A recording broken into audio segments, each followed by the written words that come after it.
Agnes has been discussing, we will see that in fact there are many different topics on which Agnes has been writing, so there's been a very interesting and rich exchange.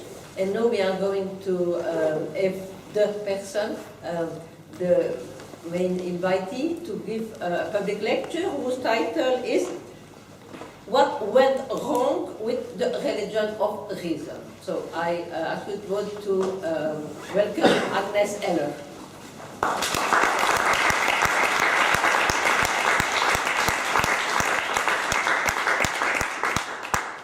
I try not to do any harm to this apparatus. So, thank you very much for the invitation, dear Chantal Mouffe, and the professor at the University of Westminster, and also to all participants in the panel, very peaceful and fruitful panel in the morning and in the afternoon to elaborate on my work and partially also to criticize it. Now I start with a public lecture. It is the responsibility of Chantal Mouffe. Then I gave her 3 topics, and she was the one who chose this one, "What Went Wrong with Religion of Reason?" It is a very long paper, so I cannot read the whole paper. I sum up the first part of the paper and read with some abbreviation the second part of the paper.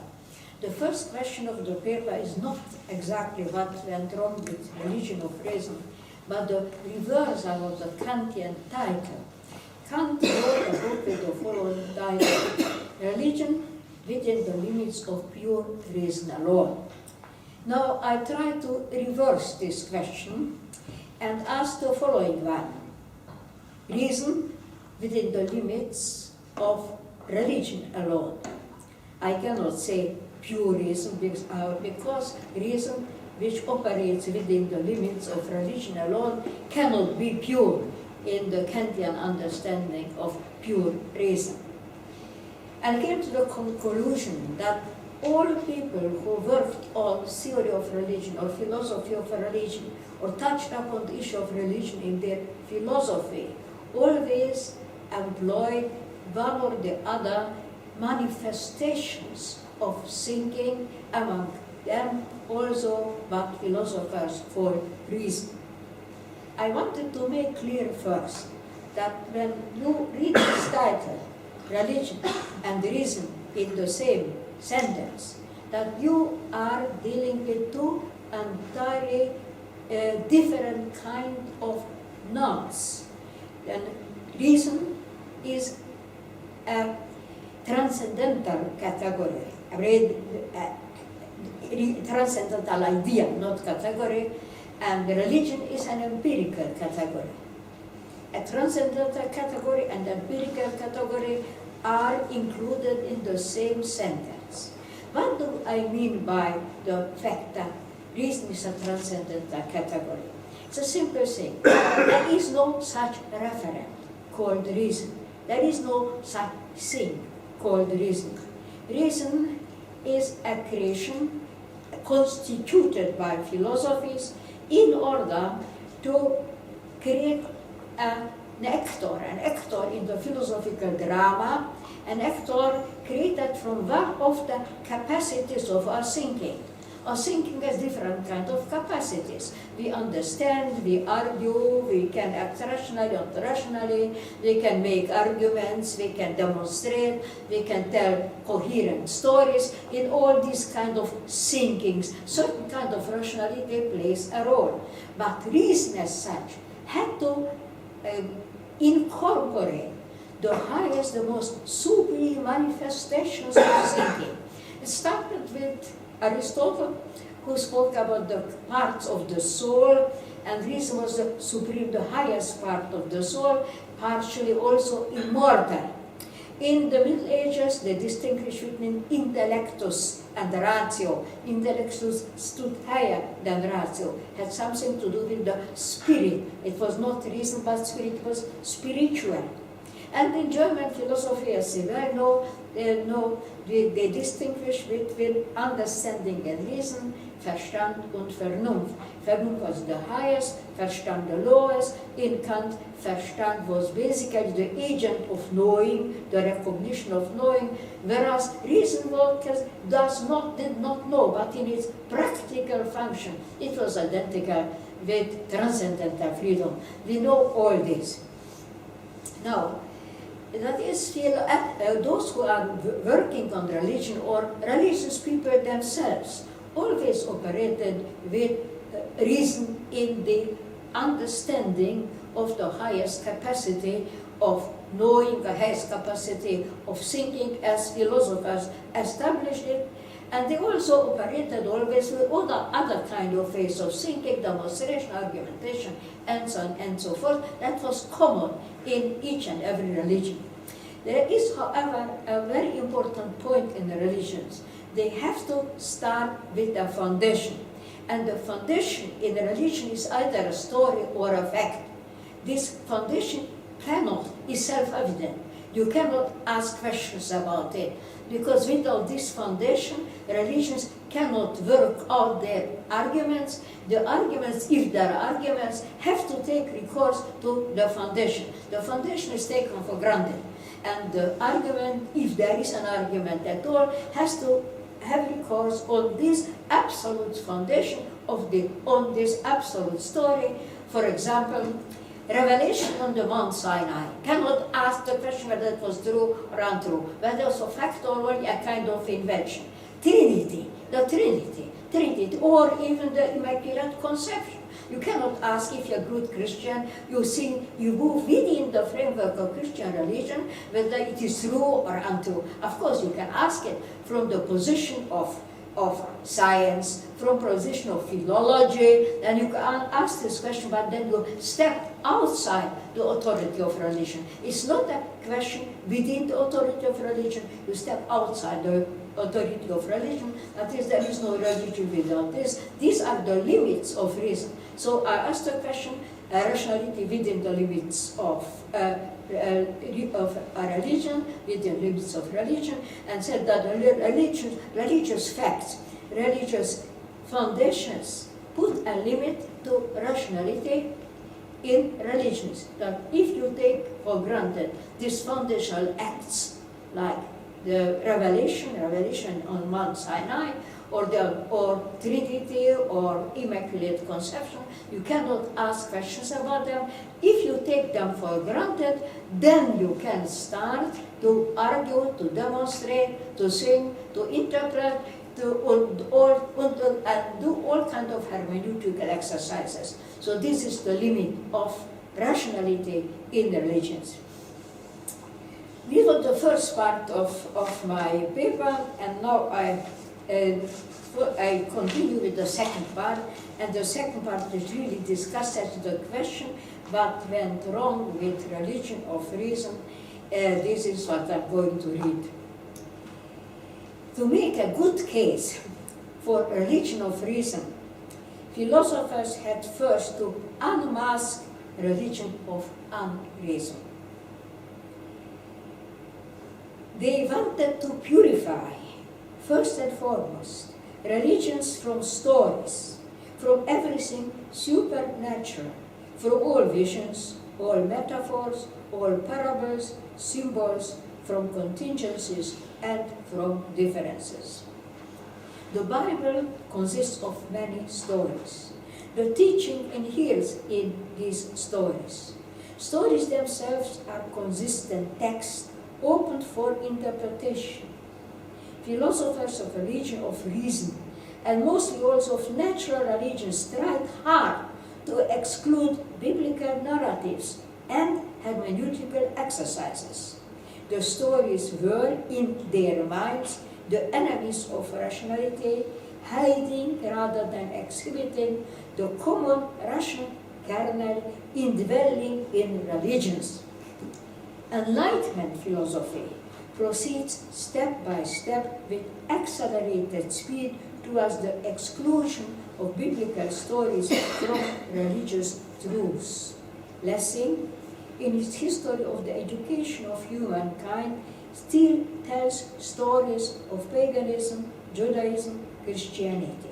Yet, only in order to prove the process of self-education of humankind, the process of intellectual and spiritual evolution, which will come to fruition, hopefully in near future, in a universal religion that includes in its essential all the usable elements of all historical religions. That is already Lessing worked with the concept of a universal religion, a religion which does not know difference, which in a way encompasses the truth of all religions. Like Hegel in the absolute knowledge. There is an absolute religion just like there is absolute knowledge.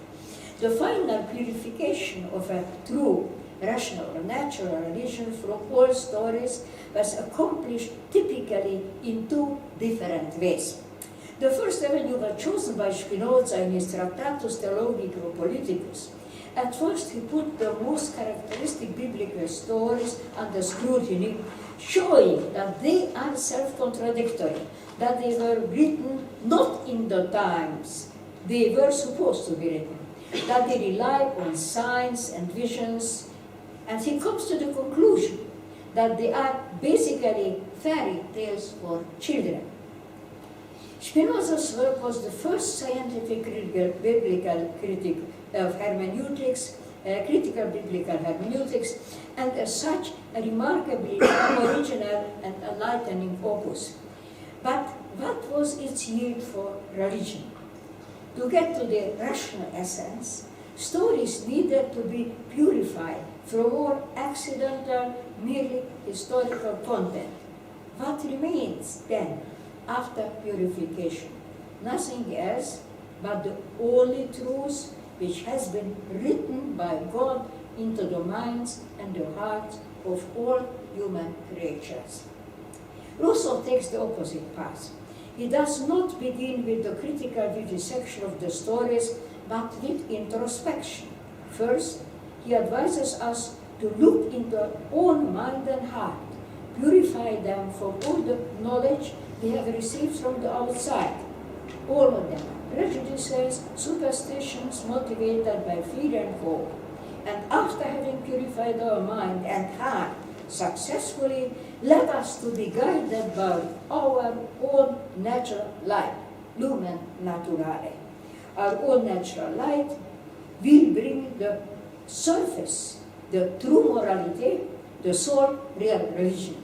That is, if you look in our own soul, we will develop the truth there, which is the same in all human hearts and all human minds, and this will lead us to the true religion. Needless to say, the strong commitment to get rid of all the biblical and other elevating stories, to pay attention only to internal light of the mind and heart, religion of reason, natural religion, was meant as a credo of universalism.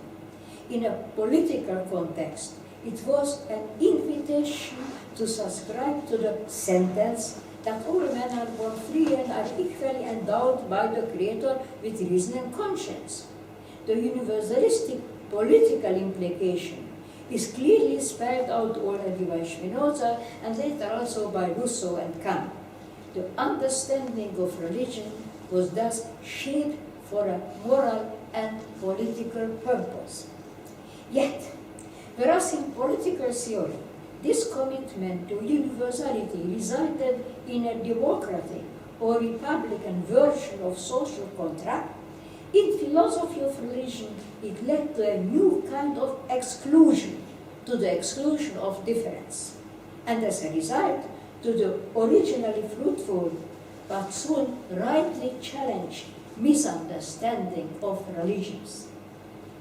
Before embarking on my short discussion of religion of reason, I mention in advance that the advocates, precisely as a result of their enthusiasm for universality, fail to understand the essence and the function of three cornerstones of monotheistic religions. First, they misidentify the function of the stories. Second, they misidentify the faculties activated and mainly employed by and in religions. Finally, they misidentify the function of religions. These three misidentifications are interconnected. At least two of them have soon been pointed out by Mendelssohn, Schlegel, Schleiermacher, Hegel, and later also by Kierkegaard. They detected two problems among the mentioned three. One of the problematic they could not overcome, but all of them are different. But that is, they criticize two of this misidentification, but the third they could not really grasp, and the third was different in all the different philosophies. I come back to this. Let me exemplify religion of reason in a nutshell with the conception of Kant. Only in a nutshell, because Kant's arguments and procedures are well known. I will also constantly refer to the Confession of the Vicar of Savoy by Rousseau, a work respected highly by Kant. Religion of reason has several other variants. Among them, the best known is maybe the work by the neo-Kantian Hermann Cohen. In his book titled Vernunftsreligion, that is Religion of Reason, Cohen argues that not Christianity but Judaism qualifies best for the title of a religion of reason. He relies on Kant, yet he also criticizes Kant's highly biased discussion of the Jewish religion. I will neglect Cohen in what follows, for he supports his argument in favor of rationality of Judaism above all by pointing at its discursive character, at the absence of doctrines, and at the eminent role of hermeneutical exercises. They are all arguments atypical for the mainstream religions of reason, so I neglect them. Let me then sum up Kant's position briefly, as promised in a nutshell. We know already from Critique of Practical Reason that transcendental freedom, the existence of God, and immortality of the soul are postulates of pure practical reason. Transcendentalism we do not know, yet we know about it through its manifestations. The existence of God and immortality of the soul, they cannot be proven, either disproven. For it cannot, because they cannot be known. That is, postulating God's existence and the immortality of the soul is linked essentially with morality, not because the moral law could have anything to do with God's existence or the immortality of the soul. The moral law is autonomous, transcendental freedom, and does not need transcendent support, neither from outside nor from inside.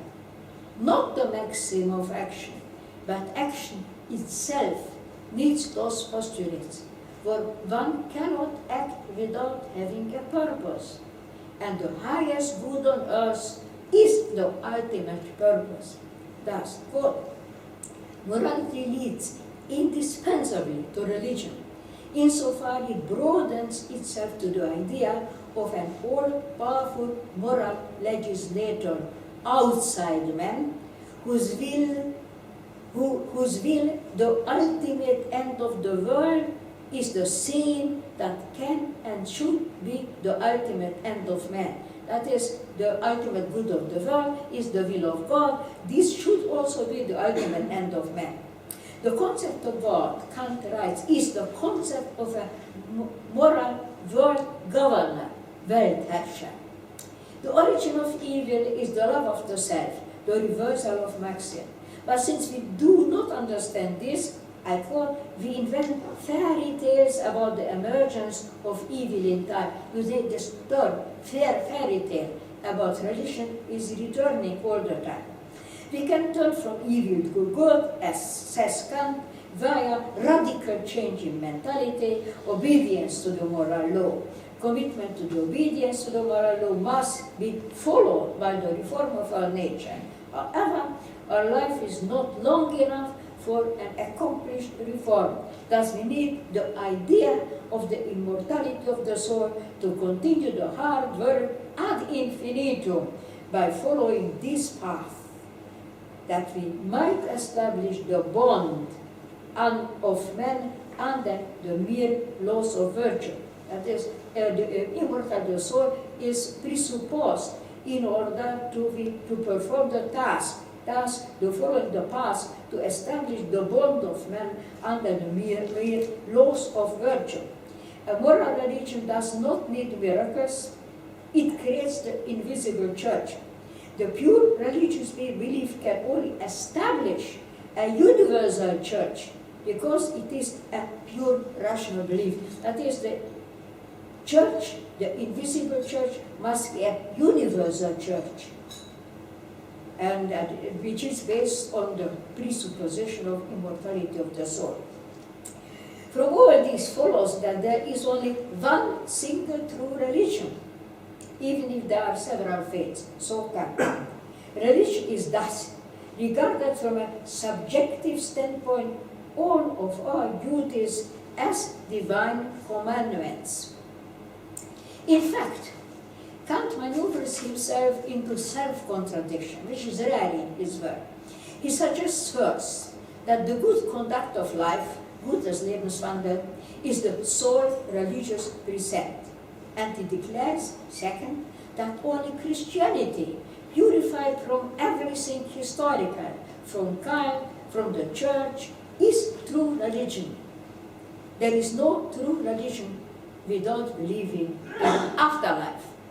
Surely, there cannot be, says Kant, for the immortality of the soul is one of the postulates of pure practical reason. Rousseau's starting point is different, more psychological, less transcendental, even in his concept of the soul is less transcendental, but more empirical. It is to perform a very similar function that the moral law in Kant. That is, the soul performs a similar function in Rousseau than the moral law in Kant. I quote Rousseau, of course it's a little pathetic, but Rousseau is always pathetic. Let me quote him. Conscience, divine instinct, immortal and heavenly voice, infallible judge of good and evil, who makes man similar to God. This is Rousseau. God presented me, says, with the conscience, to love the good. God presented me conscience, to love the good. God presented me reason, to recognize it, and freedom to choose it. So, Rousseau. Let me jump for a moment in the future and another territory, that of literature. I have in mind Dostoevsky's novel Brothers Karamazov. One of the brothers, Ivan Karamazov, a religious atheist himself, raises the question about the relation of morality and religion twice. At one point he says, I quote, "If there is no afterworld, everything is permitted." And at other point, again, if God does not exist, everything is permitted. If God or afterlife does not exist, it is permitted to rob, to kill, to cheat, to betray. Ivan, or the writer, does not mean at all that men who believe in God are good. In another novel, The Idiot, he tells the story of a man who murdered his friends for his watch and prayed to the Virgin simultaneously. As is Ivan, or the writer, meant something else. If someone believes in God, he knows every time he sins that he has sinned. That is, he can still tell good from evil, whereas disbelievers do not even know that they have sinned, for there will be no sin. This was not the philosophical position of Kant or Rousseau or any of follower of rational religion or natural religion. But they and Dostoevsky still had in common something essential. Religion, the soul, the one, the true, and rational religion serve for all of them as a reliable crutch for good moral behavior. What went wrong then with the project of religion of reason? Certainly not the conviction that such a religion can serve as a guide for good moral behavior for men or women who need it, since it could. It can serve this purpose, similar to many other philosophies, many other kind of ideas, and many other kind of advices. The problem with religion of reason lies in itself. its self-misunderstanding. That is, the problem of religion of reason lies in its self-misunderstanding. It might be rational, it might be moral, but religion it is not. The first problem with religion of reason is that it does not offer a philosophical interpretation of religion at all, just as philosophical interpretation of reason, rationality, nature, and especially of morality. And they interpret reason, they interpret morality, they interpret everything, but they do not interpret religion at all. Religions in plural were dismissed as prejudices, infantile beliefs, sources of discord, enemies of perpetual peace.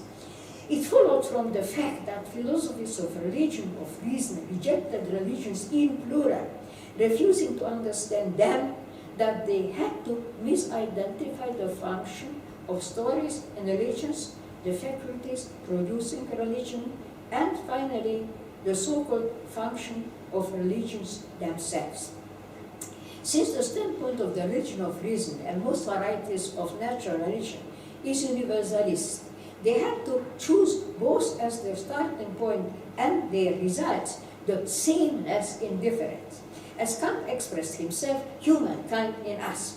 Whether this common thing, the universal, resulted from the process of elimination, as in Spinoza, via transcendental construction, as in Kant, or introspection, as in Rousseau, it did amount to the same. All men are characterized by the same faculties and can and should arrive at the same idea of the good and truth. This is why there is only one true religion. Religions in plural are just historically rooted misunderstandings. It never occurred to any of them that since our faculties are universal in character, there should be only one single artwork or one single great or true artwork. The political message is obvious. Diversity of artworks was never the cause of war, of civic unrest, of socially incited collective hatred, but diversity of religions was. Moreover, the universalistic understanding of human capacities, as I already mentioned, could and did serve as the fountainhead of modern constitutions. All authors of natural religion or religion of reason were spiritual republicans. They also applied the universalism on politics with enthusiasm and also with success. Why went the same enthusiasm wrong in case of religion? One does not need to consult the critics of the Enlightenment to see the resistance against the idea of a universal and solely true religion of reason or natural religion justified. The book Jerusalem by Moses Mendelssohn deserves close attention because of its level-headed, albeit not pragmatist approach to the works of his friends. For both Lessing and Kant were Mendelssohn's friends. His target in his book, Jerusalem, is Lessing's already mentioned work about the education of the human race.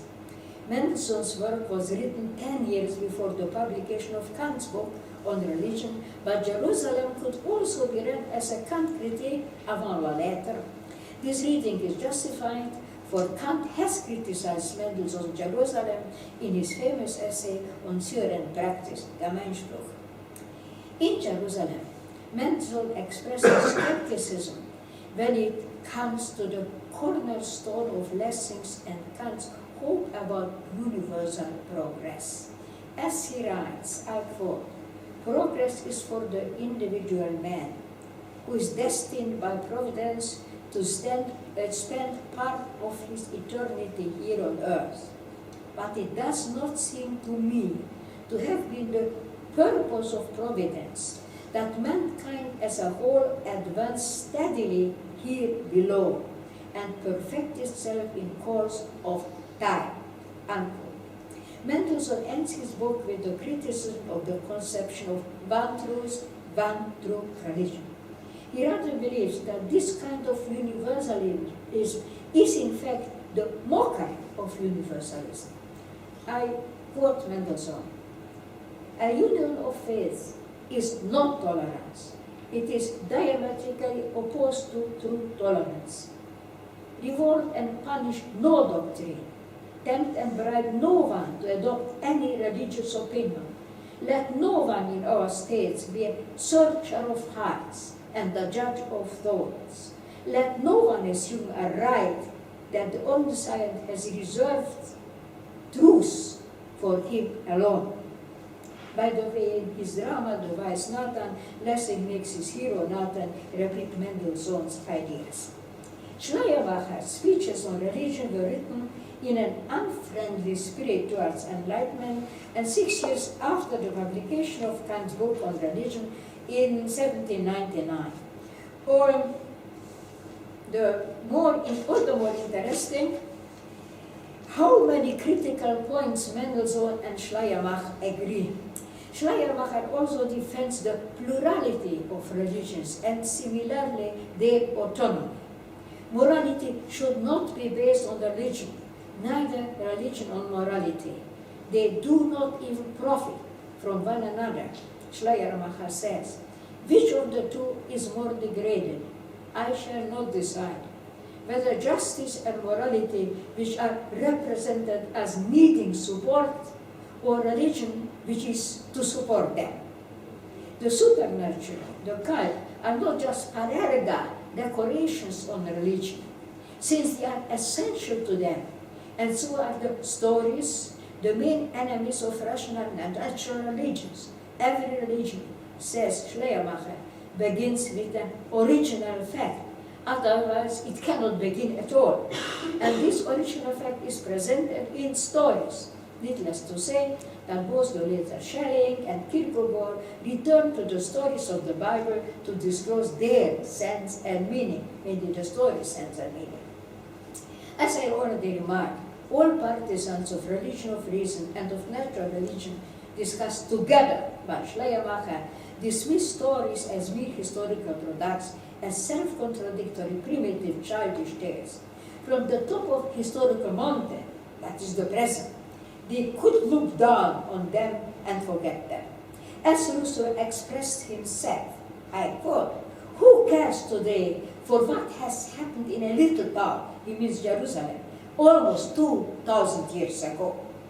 For them the Bible was a matter of the past, for it was written in the past, prior to contemporary scientific discoveries and philosophical discourses. They never raised the question formulated more than a century later by Heidegger in his phenomenology of religious life. Welche Sinn hat das Historische im faktischen Lebenswandel? They never considered the importance of historical memory, Siyar Asma. The specificity of biblical stories is that if they tell you stories from the past, they do not happen in the past, but always in the present. To return to Rousseau's example, Christ was not crucified almost 2,000 years ago in a little town. Who cares? But he's crucified each and every Good Friday, here and now. Jerusalem is here and now. The Jewish Passover ritual spells this directly out. That we narrated, what we narrate happens to you here and now. One can read the Bible as a historian or as a Bible critic, but this is not a religious reading. Religious readers read the text as holy, open to all kinds of interpretations, sources of all kinds of life-enhancing experiences, a source one never gets into the bottom. Not moral philosophy, but art can be called as a witness. The present, cut off from the past, is not a present. Supernatural miracles, what a rubbish. Adults do not believe in them, says rational religion. Whether one believes in them as facts or as symbols, metaphors, is one matter. Whether reason is the only faculty religion could rely upon is another matter. What about imagination? Imagination is another faculty, and on which religion is based. But imagination is an a priori faculty. I come back to this issue immediately. Neither rational religion or natural religion took in consideration human capacity of creative imagination. or relegate it solely to art, because you cannot understand the religion without understanding creative imagination. Heidegger, in his book Kant and the Problem of Metaphysics, pointed out the difference between the A and the B version of critical purism. In the A version, so Heidegger demonstrates, Kant discussed imagination as an original transcendental faculty, whereas in the B version he changes his mind. It is still worth to mention that in critical judgment, where imagination is attributed a pride of place in the sphere of teleology, Kant ascribed to the third a priori capacity not imagination, but judgment, that is, an upper faculty of knowing once again. That is, imagination never acquires the transcendental dignity in Evening Critique of Judgment. Even when discussing the sublime, Kant attributes the elevating experience to an awareness of the moral law in us. It is obvious that he could not relegate religion but to practical reason. But why not accept, if we are Kantians at all, the E version and admit that there is a transcendental capacity in us, creative imagination, and that creative imagination is at the roots of both religion and art, as also producing the dreams, which combines sensual experience and thinking. I mention dreams not because I would like to compare religion with dreams, to point only at the essential difference. Dreams are personal experiences, religions offer collective, even not necessarily also communicable experiences. But the widening of horizon, the occasional overcoming of time, space, and causality are common between dream experience and religious experience. Imagination is sensual, and it is also thinking, and plays a leading part in both dreams and religions, although different of kinds. Hegel, as well known, recognized this and understood religion as the product of creative imagination already in his work of use on faith and knowledge. Yet, as we also know, he attributed the highest expression of truth to its conceptual form, that is, to philosophy. And here we arrived at the third shortcoming of religion of reason, in support of my thesis that it is not religion at all. Whether we originate the word religion from religare or religere, that is, from gathering or connecting, religion of reason is neither of them. We have already seen that it does not collect the tradition. Now I would point out that it does not connect people either. Religion of reason and natural religion and its subcases starts and ends with individual consciousness or individual soul. It detects humankind within the individual consciousness or the individual soul. It is conceived in the spirit of Schiller's Ode to Joy, for it embraces humankind. But embracing humankind, it embraces itself. The invisible church is indeed invisible, since one moral man does not connect to any other, for all them as singulars relate to the moral law in themselves, and as a result to God also in themselves. There is no congregation. Yet there is no religion without congregation, as there is no religion without shared stories. Hegel, in his last lectures on philosophy of religion, becomes aware of the failure of his own project. He also wanted to reconcile reason with religion. In fact, this was his project, but he succeeded only in developing it historically, but arriving to the present, where philosophy takes the place of religion. Hegel had to admit that it cannot take its place, since there is no philosophical congregation. But then, Hegel just repeats Lessing's proposal, the very conception he once criticized. He introduces the idea of historical progress in his understanding of relations to arrive finally at the same result that he rejected in his youth by criticizing Kant. He proves that Christianity, moreover Lutheran Christianity, is the truest, moreover the only true religion, which encompasses the truth of all religions.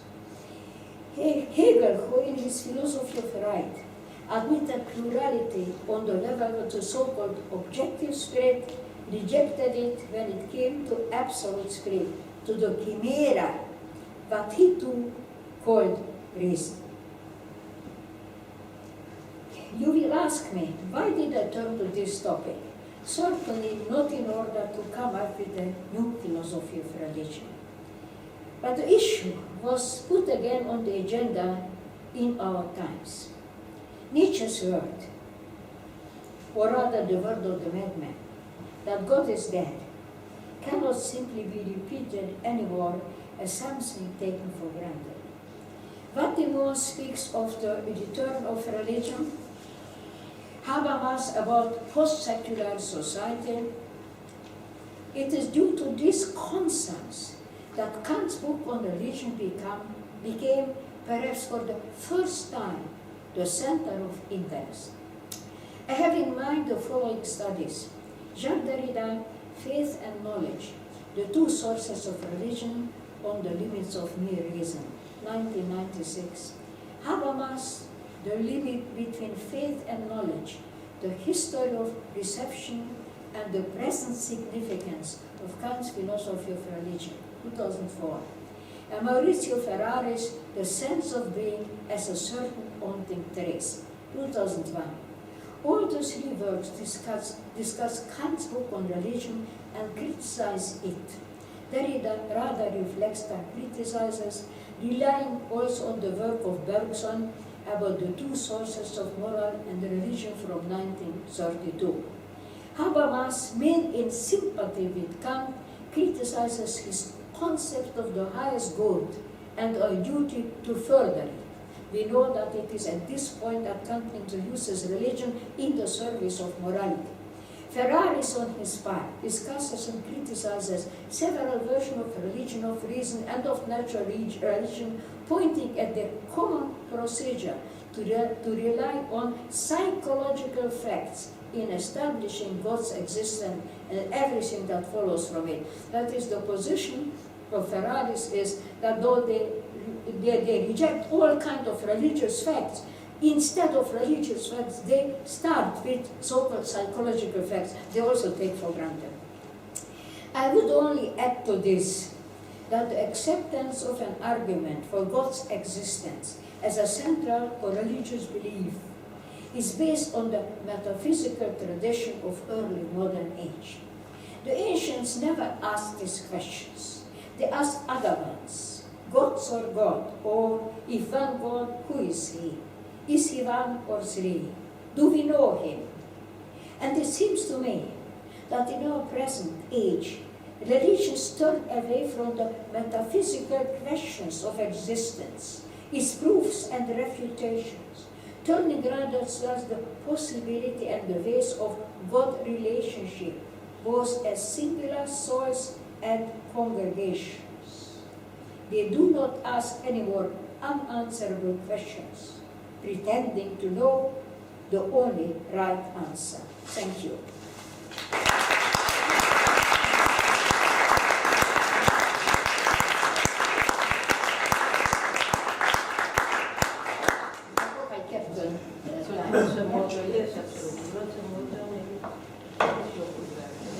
Okay, so No, I think that is one last thing, which is, that's fine.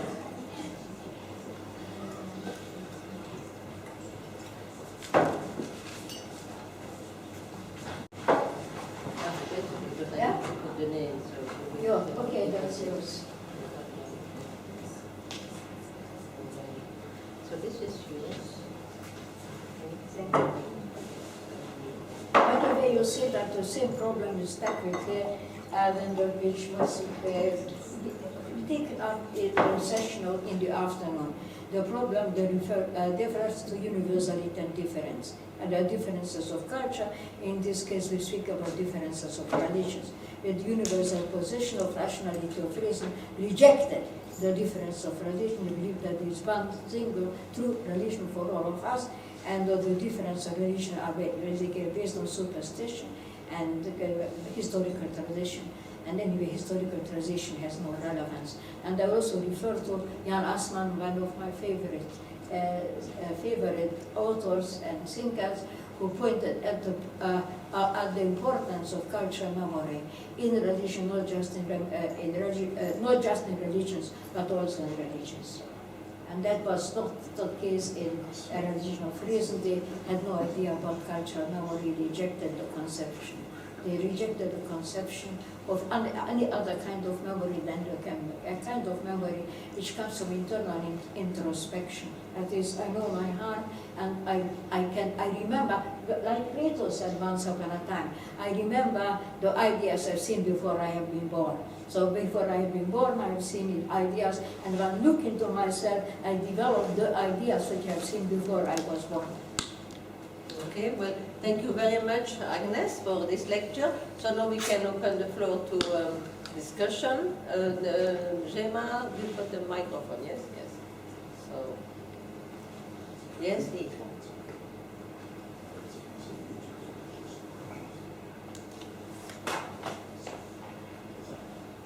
Thank you, Agnes, for this splendid talk. I'm very interested in the way you see imagination as central to religion and art. That's the one point. And the other point, which is that if we look at religion of reason or rational religion, it is the invisible church of German idealism, which is a church or a religion without a congregation.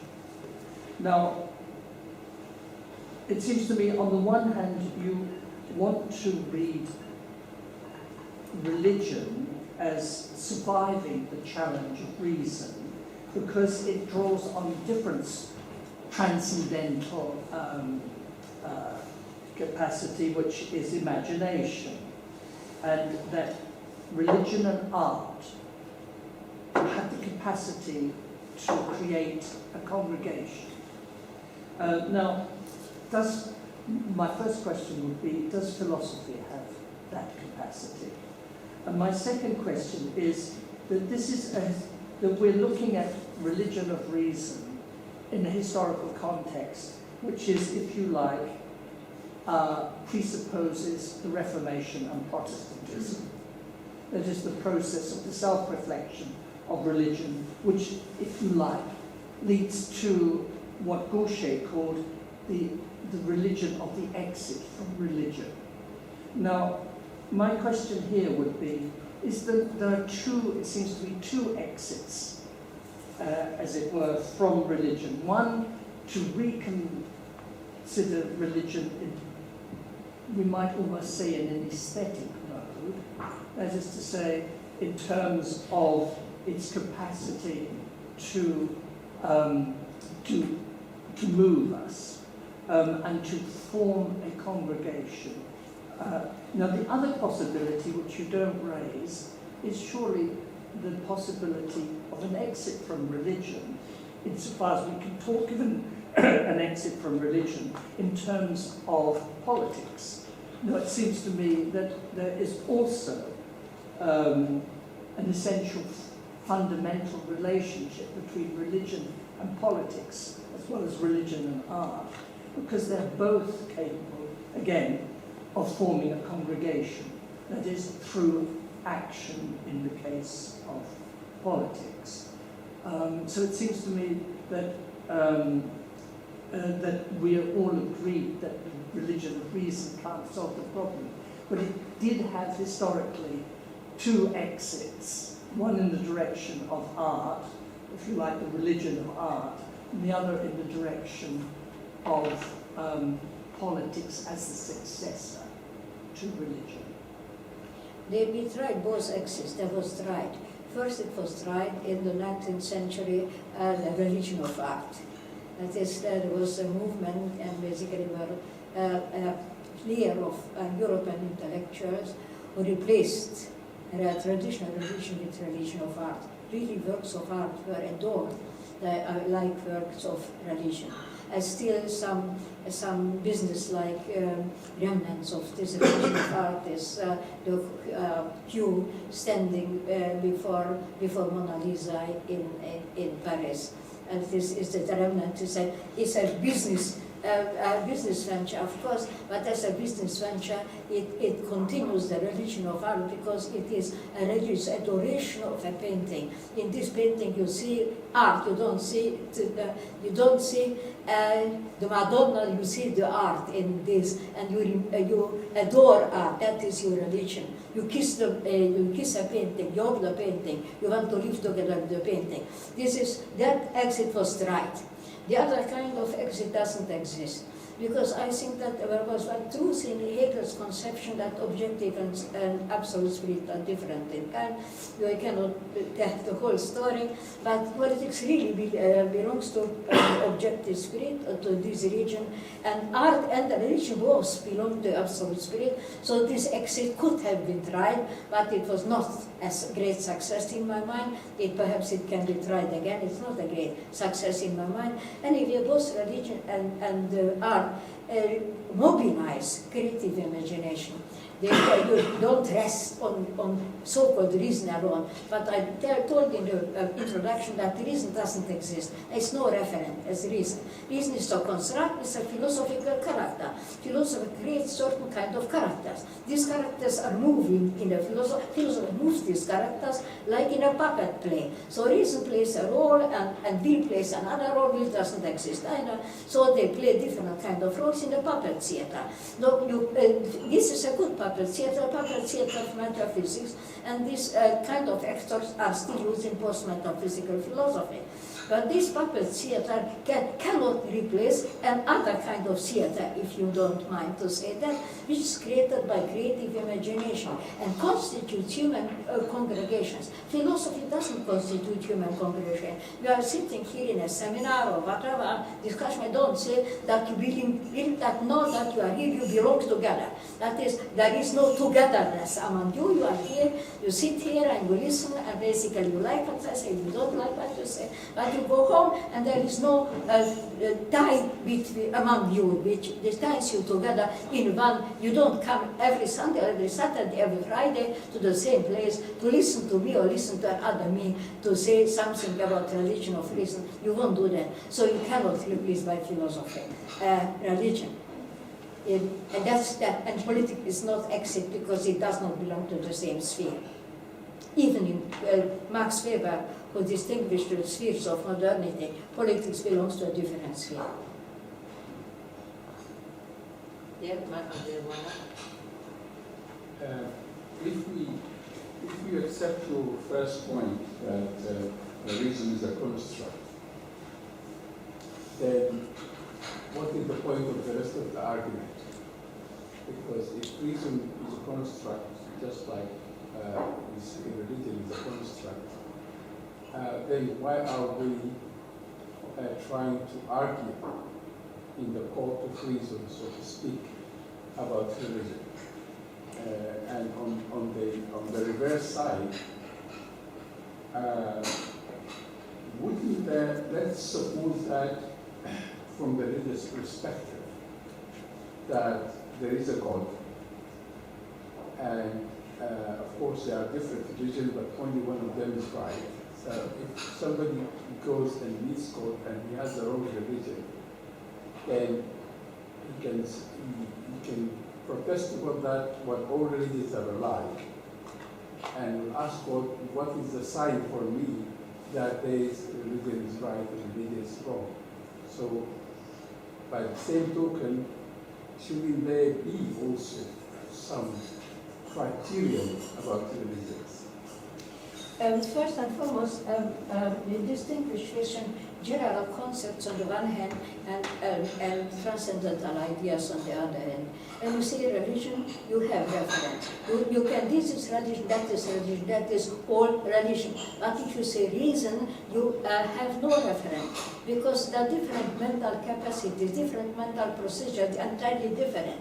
You can say not reason is knowing the truth, because some philosophers like Kant says reason never knows the truth because it does not know anything. It's a different kind of concept. So it is really an always reinterpreted philosophical idea. By the way, philosophy operates always this kind of actors. For example, Spinoza starts his ethics with the sentence by causa sui understand, which means the following: causa sui appear before the curtain, we can go and say, from this moment on, I'm going to play this role. Every philosopher defines what role reason, the concept of reason will play in this game. And then the reason comes on and says, goes before the audience, no, I don't know anything, I am an idea, and so on and so forth. So they're entirely different. What about God's existence? God, the point of existence is a Greek-Roman question. It is a traditional, there was no question whether God exists. The existence of God, the existence of being has to be proven. That comes from Greek and Roman philosophy, especially from Greek philosophy. In Judaism and Christianity, early Christian was not a question. The question was whether there are many of them or one of them. It's not whether he exists. Now there are many, Jupiter is it or Jehovah is it? That was the question, not whether they exist. The existence question My question was not about the existence of God. My question is about the criterion for the correct religion from the religious perspective. A religion of reason, that's better. No, religion of reason. Presupposes the existence of God for the sake of morality. That is, in the religion of reason, a natural religion, God has a function, performs a function. And the function is to support morality. That Dostoevsky said, if God doesn't exist, everything is permitted. That God has a function. And the function is to support human morality. We are good because there is immortality of the soul, because we believe in God. In fact, I think Schleiermacher is right that morality is not supported by the existence of God, and religion is not supported by morality. They are heterogeneous activities of our mind, our soul, or body, or whatever. So they don't need it. You said that the religion of reason doesn't have rituals or meetings.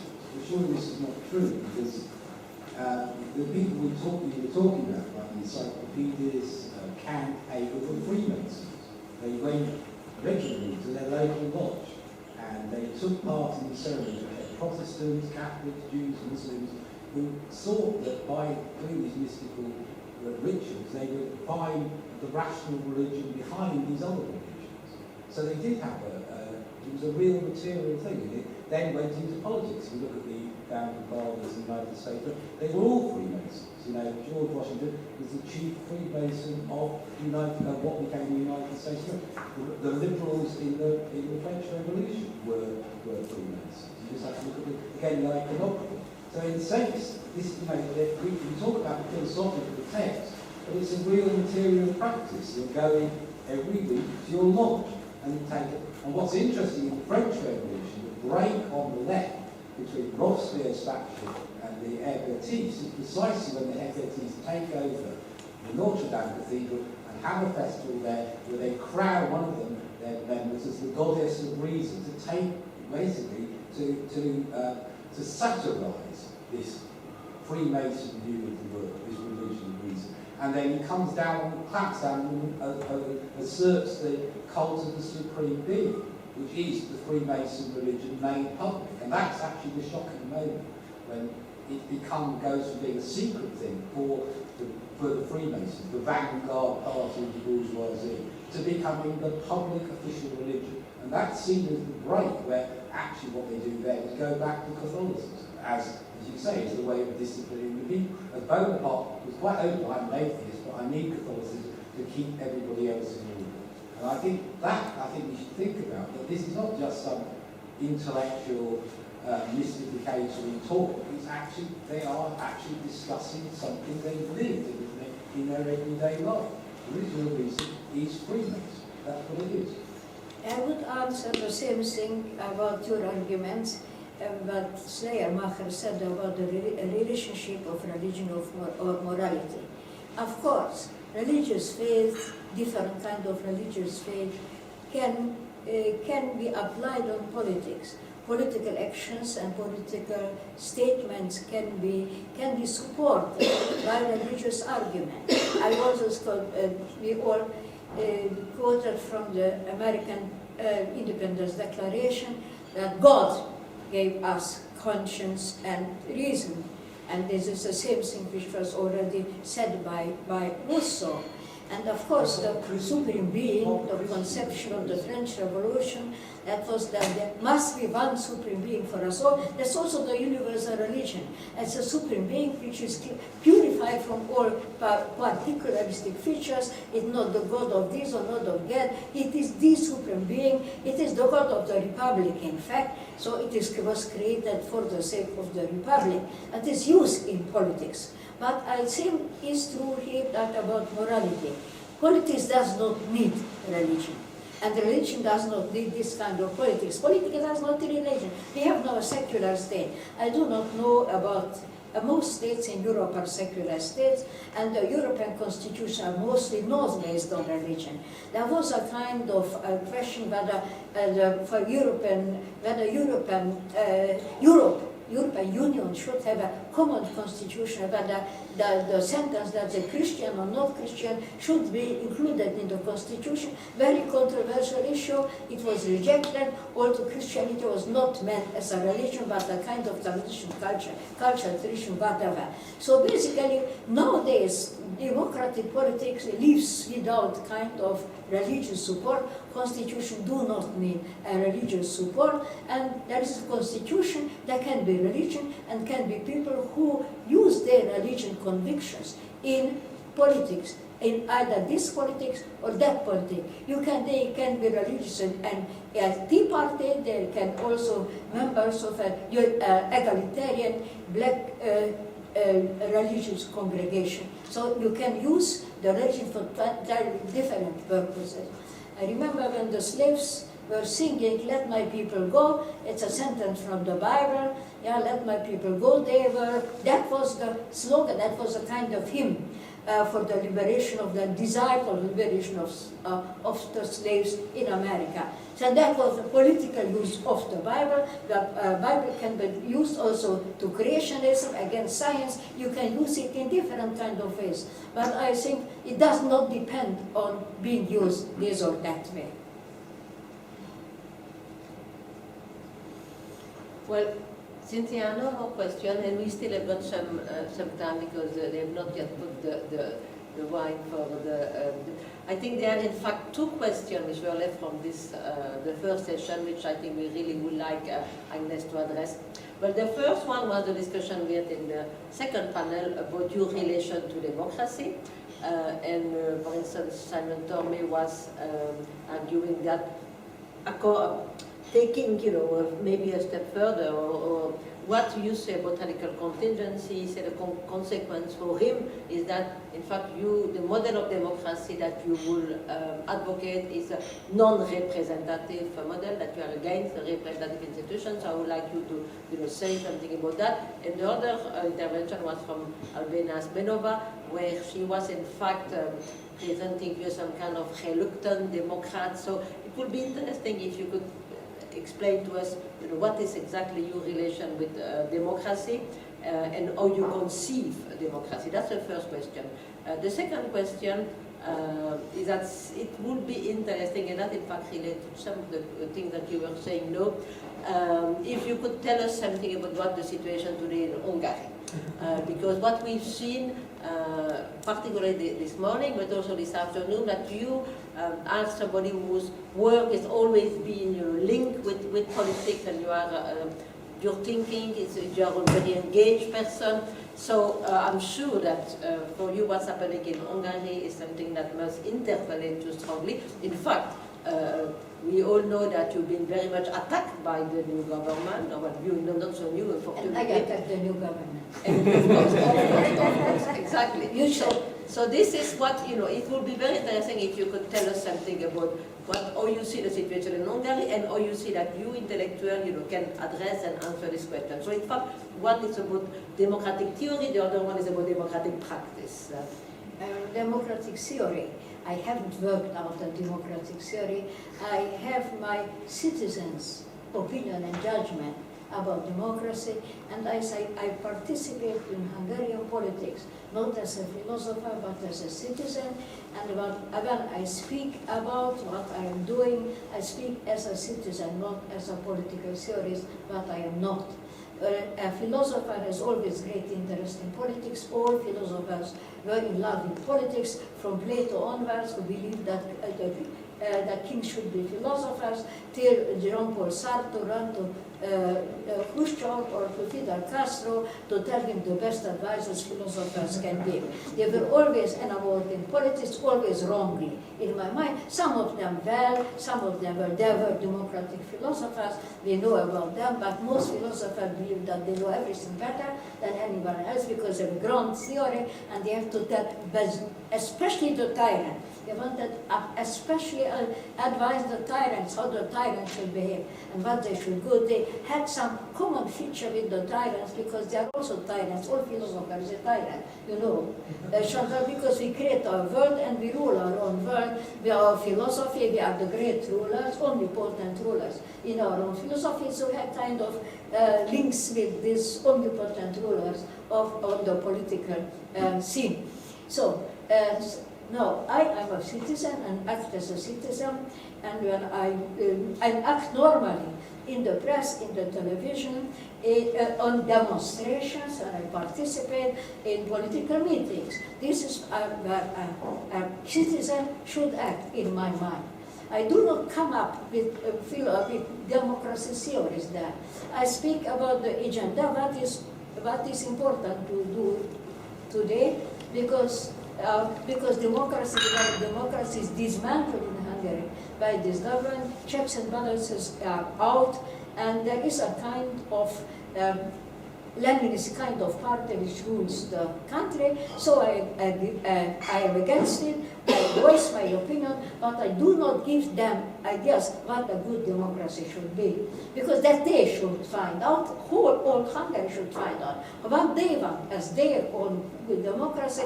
I don't think that a philosopher has the authority, has an authority in philosophical theory.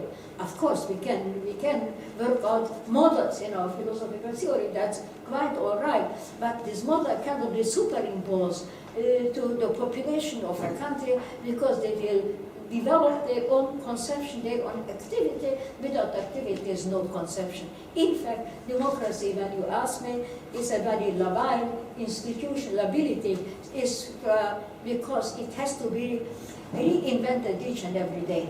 And since it has to be reinvented each and every day, if it is not reinvented, if people are not active in maintaining democracy, I mean liberal democracy, not democracy in general, because we do not want to kill our Socrates nowadays, as in ancient democracy they did, because he did not believe in the gods of his city, so they could send him to his death. We don't do that. A liberal democracy does not do this kind of things.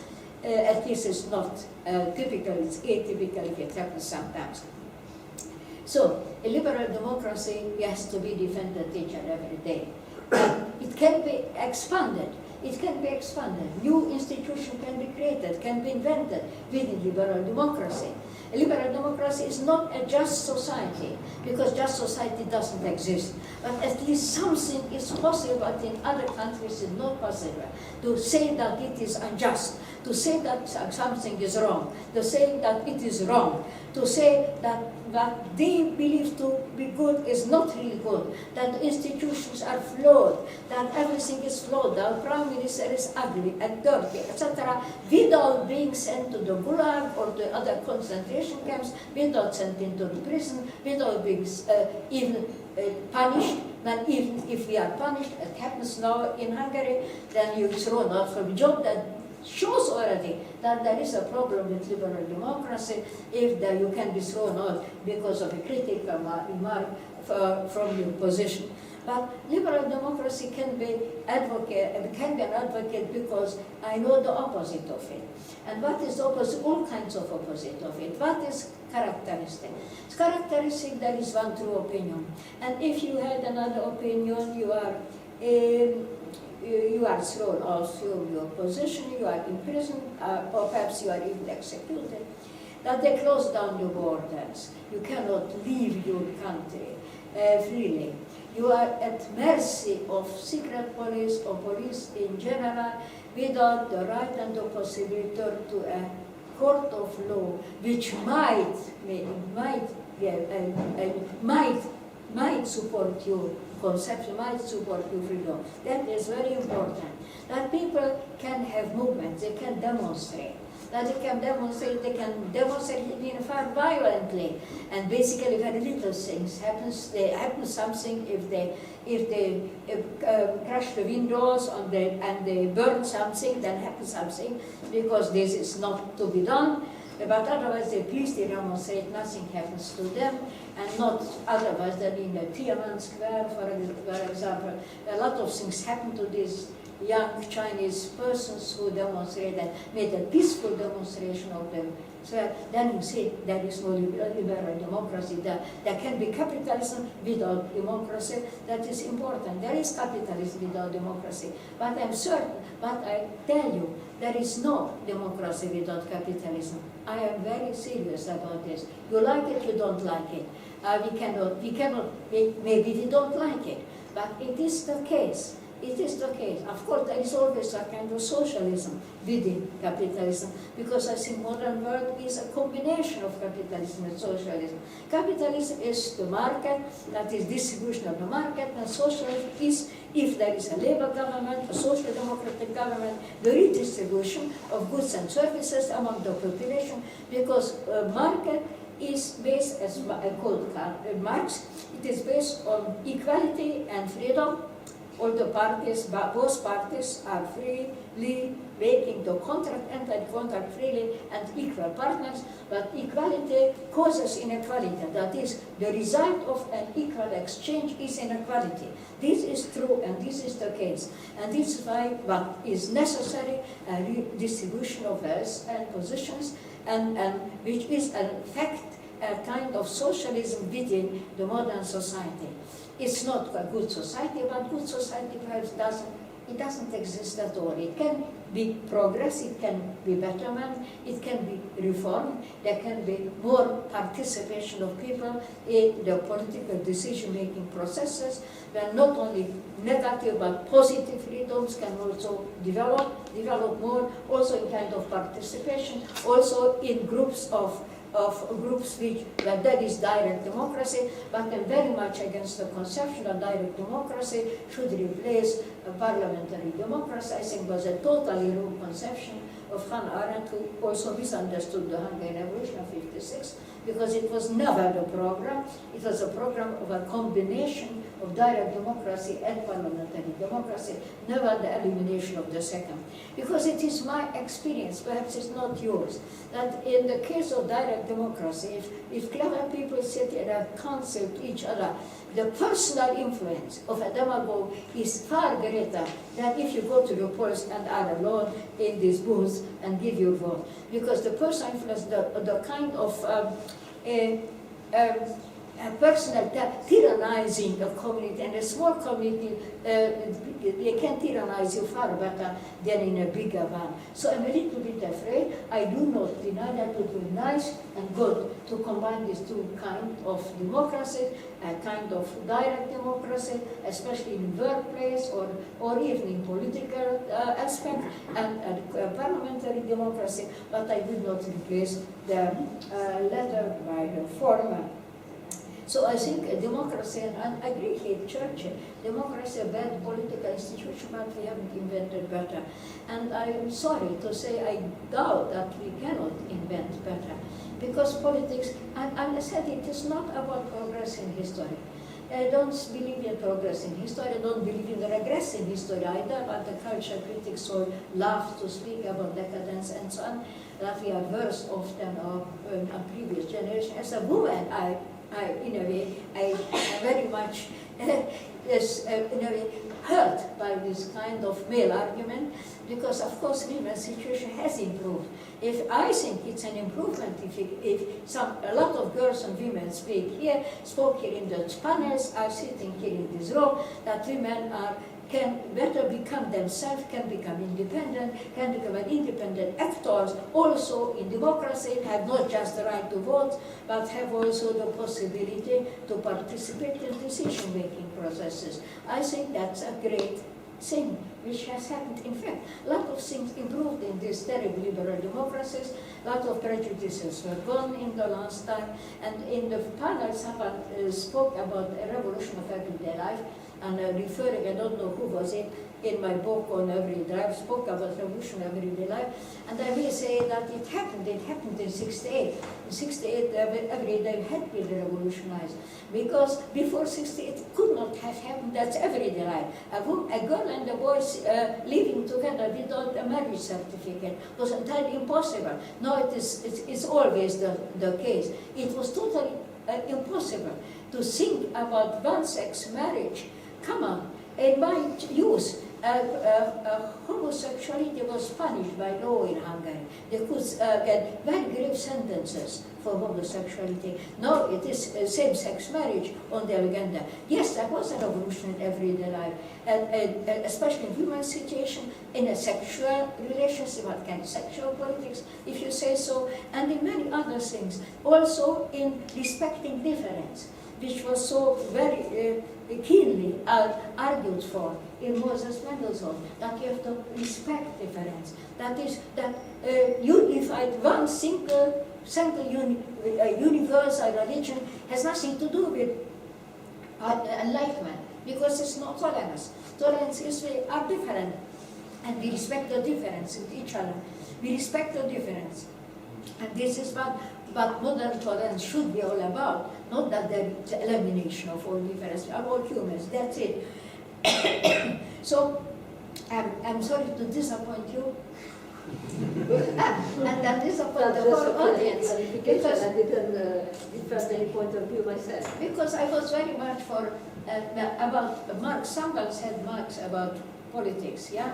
Also, Marx had no political theory. He was totally disinterested in politics. Given the fact that politics was an intermediary state in his mind, given that in communism, which is very close at hand, there will be no state, and there is no state, there is no politics either. That was the idea, so he was not very much interested in politics. The political statements he made, sometimes very early in his time, in 48 and 50, 1848, and they were repetitions of the political statements of French socialists. And they were Blanqui, for example, but there was no original conception. He was a very great original philosopher, but that's another matter that has no directly to do with this issue of political philosophy. I'm sorry. Well, thank you very much. But by the way, you don't have to disappoint me. You are disappointing Simon Tormey, not me, because I agree completely on the need to articulate, parliamentary politics with extra-parliamentary politics and a deeper state. So, I was not at all defending. I thought it was important for you to clarify your view, because during the roundtable we had different interpretations. But so, no, you made it very clear. But it's good, But there are corrupt politicians, but there are corrupt businessmen as well, and corrupt lawyers and corrupt doctors. So there are no more corrupt politicians as lawyers and doctors and businessmen. Of course, parliamentary politics is terribly boring. Once I was invited to the parliament, I was never so bored stiff in my life as sitting in the parliament. I really respect these people who can sit for hours and hours in these things and listen to stupid speeches. Anyway, that's okay. Thank you very much. And now I invite all of you to share a glass of wine and another kind of, or maybe prolong the discussion with Agnes.